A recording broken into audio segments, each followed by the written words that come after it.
Coucou les amis, c'est Sandra. J'espère que vous allez bien aujourd'hui, que vous êtes en pleine forme. Sandra Ganval, écrivaine indépendante. Je me présente pour ceux qui ne me connaissent pas. Donc sur cette chaîne, je vous parle d'écriture, de lecture, de l'actualité, de mon point de vue sur l'actualité, enfin sur certains points de l'actualité qui me marquent. Voilà, donc en cette période difficile, je partage des choses avec vous sur mon vécu de la crise qui n'en finit pas. Donc on est passé d'un truc à un autre et là on va vers la crise énergétique. J'espère que vous avez bien vécu la rentrée, que ça s'est bien passé pour vous, que ça n'a pas été trop difficile. J'espère que vous restez positif, que vous n'évoluez pas dans la peur, le stress, l'angoisse. Au contraire, le monde dans lequel on vit, c'est le monde que nous sommes amenés à créer aussi. Nous devons nous dire que nous avons une part de responsabilité dans tout ce que nous vivons. Nous sommes responsables. Tout le monde est responsable. Tout le monde a sa part de responsabilité. Tout le monde met la main à la pâte d'une manière ou d'une autre. Donc il faut prendre conscience de ça. Et il faut prendre conscience de notre pouvoir. Je crois que notre problème aujourd'hui, c'est qu'on n'a pas conscience de notre pouvoir en tant qu'individu et que c'est très très important de se dire que on peut agir, on peut faire des choses à notre niveau. Il y a plein d'associations qui existent, donc je vais pas. C'est un peu compliqué de communiquer sur les réseaux sociaux, vous le savez. Il y a énormément de censure qui sévit. Moi, j'ai déjà eu trois ou quatre vidéos qui ont été supprimées sur cette chaîne. Donc je fais attention parce que j'ai pas envie que ma chaîne saute, même si c'est une petite chaîne, j'ai pas beaucoup d'abonnés, mais c'est pas grave. C'est pas grave, l'essentiel c'est que j'ose quand même m'exprimer, c'est que j'ose quand même dire certaines choses. De toute façon, j'ai une chaîne de secours qui est sur Rumble. Et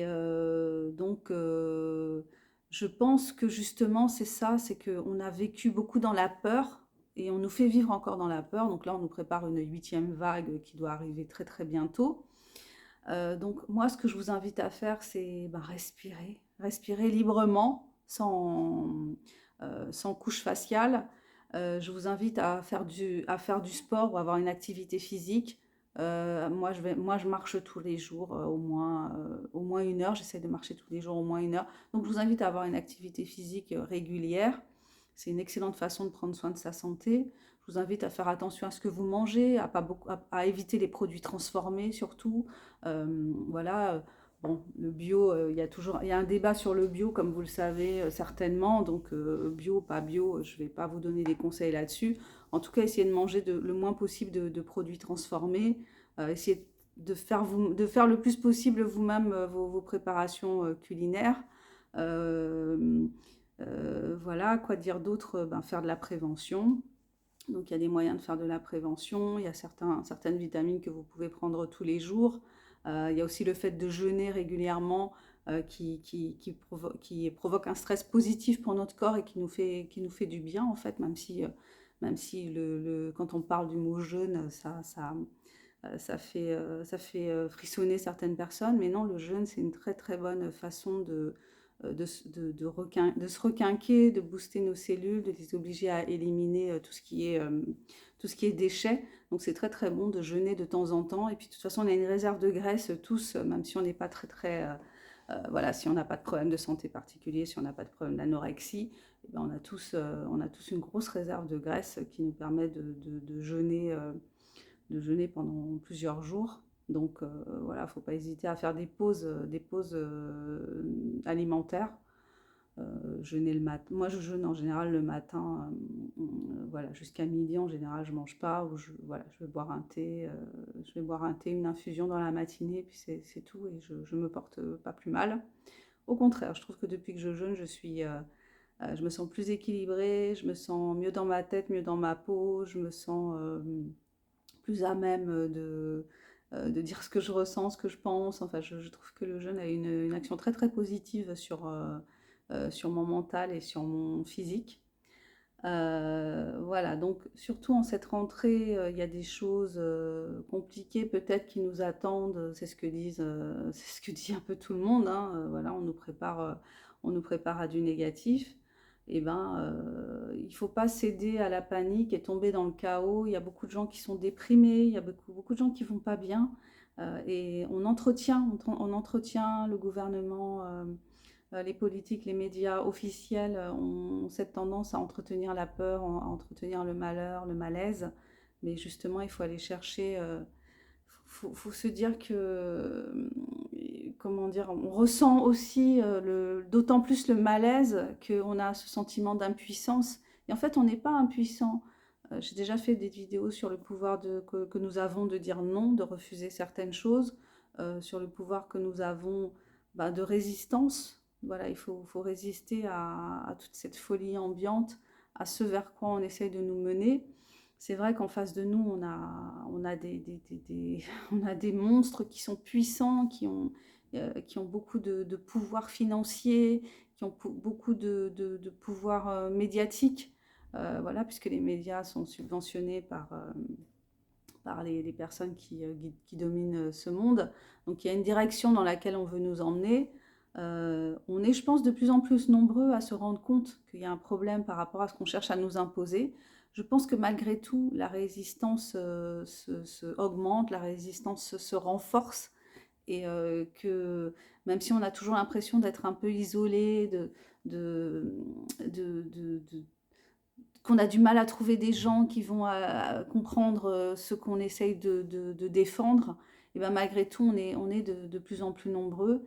Et il faut oser dire ce qu'on pense, il faut oser euh, ben, affirmer notre pensée, notre résistance à ce vers quoi nous sommes en train. On veut que nous allions, mais moi, j'ai pas envie d'aller vers un monde de plus en plus déshumanisé.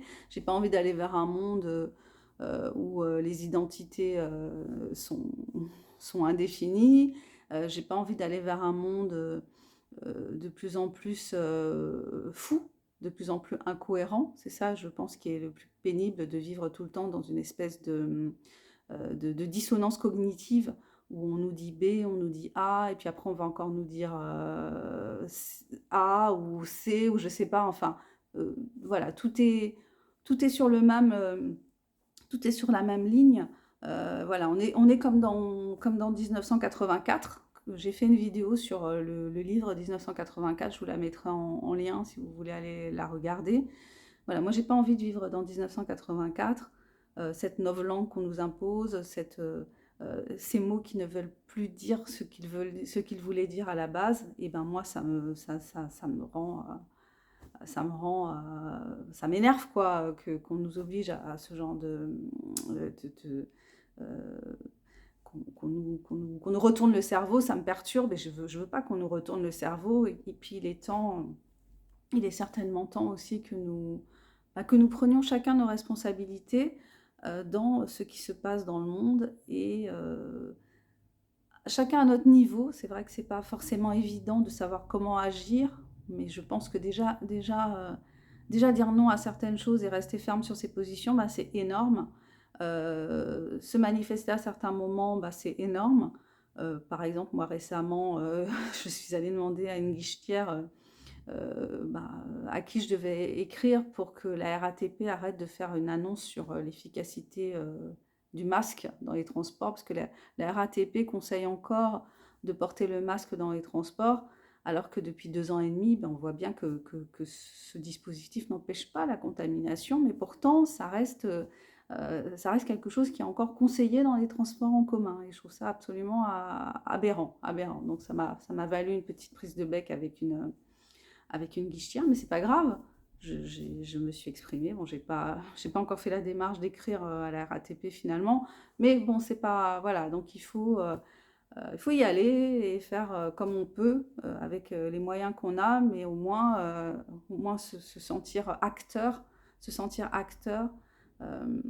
Aller manifester si on a besoin d'aller manifester, parce que ça peut faire du bien de se retrouver avec d'autres personnes qui sont dans la même logique que nous, ça fait du bien, ça fait beaucoup de bien de voir qu'on n'est pas tout seul et qu'on n'est pas cinglé en fait, parce que on est dans ce monde comme dans les expériences, comme dans certaines expériences, par exemple, je ne sais pas si vous connaissez l'expérience avec les lignes verticales Donc en fait, il y a une personne qui est le cobaye et puis des acteurs qui sont avec elle.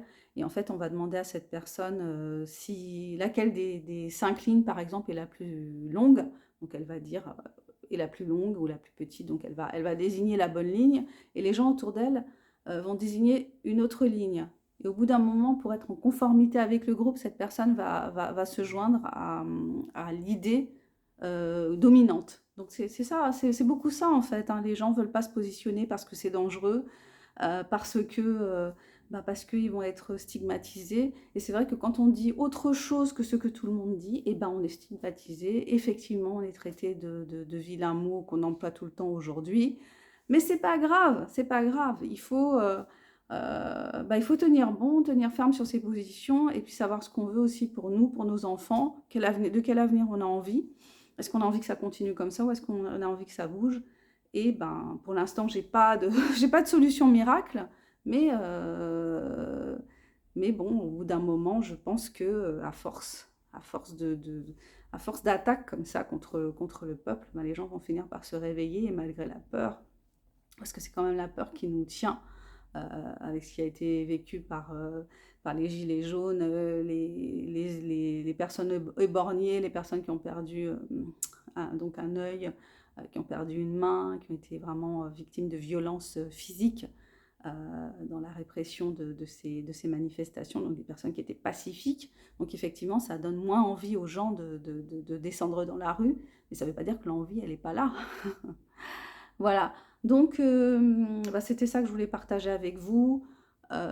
J'espère que votre rentrée donc s'est bien passée. Je vous invite à être fort et à tenir sur vos positions et puis à avoir de l'espoir pour l'avenir, pour nous, pour nos enfants, pour nos familles.